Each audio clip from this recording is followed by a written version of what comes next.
कि जो कोई भी भागवत कथा को श्रवण करता है मन से, कान से तो सब कर रहे हैं, और ऐसा भारत में कोई नहीं होगा जिन्होंने कभी न कभी भागवत कथा ना सुनी। पर सवाल ये उठता है कितनी भागवतें हो रही हैं पर का सुधार क्यों नहीं हो रहा है? ये प्रतिदिन लोभ क्यों बढ़ रहा है, पाप क्यों बढ़ रहा है?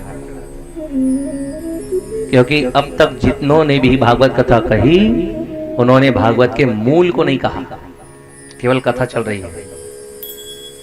लेकिन सूत जी महाराज भागवत कथा वाचक हैं तो अलग प्रकार के। वो लोग कैसा कि वो कहते हैं कि भागवत केवल सुननी नहीं चाहिए। कलयुग के लोग केवल सुन रहे हैं। तो संतों ने कहा आप तो बड़ा विचित्र बोल रहे हैं, भागवत नहीं सुननी चाहिए, ऐसा महाराज हमने पहली बार देखा। आप लोगों के मन में आ रहे होगे महाराज ये कैसा लेके आ गए हैं कसडोल तरफ से, जो ये कह रहे हैं कि भागवत सुननी नहीं चाहिए। हमने कहा सूत जी महाराज की पूरी बात तो सुनो। उन्होंने कहा कि भागवत कथा केवल सुननी नहीं चाहिए, सुनने के साथ साथ समझनी भी चाहिए। पिबत भागवतम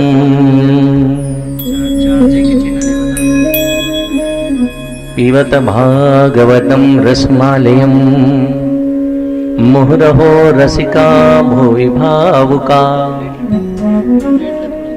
कहने का तात्पर्य है कि भागवत को सुनोगे तो भूल जाओगे। हाँ क्यों आए हो जी? भागवत सुनने आए हैं। भागवत सुने, प्रसाद भोजन पाए, चल दिए और 7वां दिन हुआ भूल गए। भागवत वो नहीं जो भूला जा सके, भागवत वो जिसको धारण किया जा सके। भागवत वो जो शाश्वत हो, भागवत वो जो सनातन हो, जो कभी न मिटे। इसलिए भागवत कथा को केवल सुनो मत, सुनने के साथ साथ समझो और समझने से ज्यादा जीवन में लागू करो। जैसे कल की कथा में हमने क्या सुना कि ज्ञान और वैराग्य जो सोए थे वह भागवत कथा के श्रवण मात्र से ज्ञान और वैराग्य जागा, और ऐसा जागा तो फिर कभी नहीं सोया। देखो जी, शरीर सोएगा, आत्मा कभी सोती है क्या? आप सभी कल रात को सोए। अब रात्रि निद्रा के समय केवल शरीर सोया, प्राण सोए क्या? आत्मा सोई क्या? ज्ञान सोया क्या? वैराग्य सोया क्या? नहीं, ज्ञान और वैराग्य कभी सोता नहीं। अज्ञान का अर्थ क्या होता है? ज्ञान हम उसको कहते हैं कि जो धर्म और अधर्म में भेद करे या समझे, सही क्या है और गलत क्या है, इसी का ही जानकारी को ज्ञान कहा जाता है। यदि एक और जहर का प्याला रखा जाए, एक और दूध का प्याला रखा जाए, आपसे कहा जाए दोनों में एक पी जाइए, तो जो जानकार है, जो ज्ञानी है, वो जहर का कटोरा छुएगा भी नहीं। क्यों? क्योंकि वो जानता है कि ये जहर है। अच्छा, ना जानने वाला पी जाए अलग बात है। अब मनुष्य को भगवान ने ऐसा बनाया है कि उसका ज्ञान सदा उसके साथ रहता है, पर कलयुग का प्रभाव ऐसा है कि हम ज्ञानवान होते हुए भी उस ज्ञान को दबा देते हैं, अज्ञान की ओर बढ़ जाते हैं। कलयुग कोई भयानक चीज नहीं है कि जो आप पर हावी हो जाए।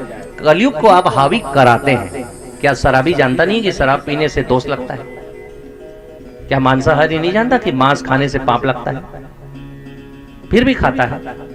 क्या पापी ये नहीं जानता कि चोरी करना पाप है, फिर भी करता है?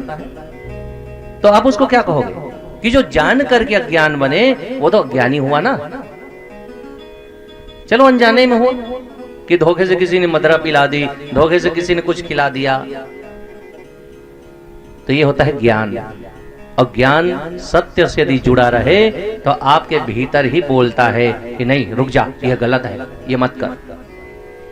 क्योंकि हमको उसके हानि नहीं पता। जहर पीने वाले को यह पता होना चाहिए कि इसका परिणाम क्या होता है, क्योंकि परिणाम पता नहीं रहता, और जिनको परिणाम पता नहीं रहता वही पाप करता है। सीधी सी बात है। और भागवत की कथा केवल कथा मत समझना, यह एक अनुष्ठान है, एक यज्ञ है। यही मानव को मानव बनाए रखने का यज्ञ है। और वैराग्य क्या है?